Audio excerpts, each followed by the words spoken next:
بسم الله الرحمن الرحیم. زه لال محمد خبرې کوم.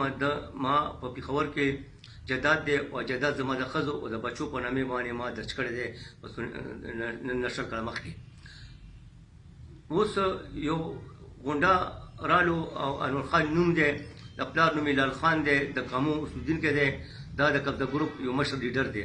د په ما باندې د دروغو دعوا وکړه چې لکه د ما باندې دا جداد د خرڅ کړی دی او عدالت ته لاړلو. عدالت ته دا ووایي چې ما نیمې پیسې ورکړي نیمې پاتې دي، خو عدالت د هغه کیس چې سټډي کړو ټول دروغ و، زما پاک کې عدالت فیصله وکړه.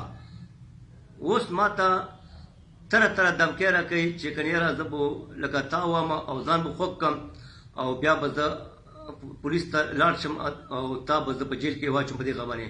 ما دې وجې نه دا کانفرنس وکړو چې یاره ما ته سپورټ میلا شي، ما ته د حکومت د طرفه سپورټ میلا شي او دا زما بیان دی. داسې ډېرو غریبانو پراته وي، ډېرو غریبانو چې دغسې چلونه شوي دي، لکه هغې کې زه نن شامل شوم، ما خپله بیان خپله هغه ته وکړو.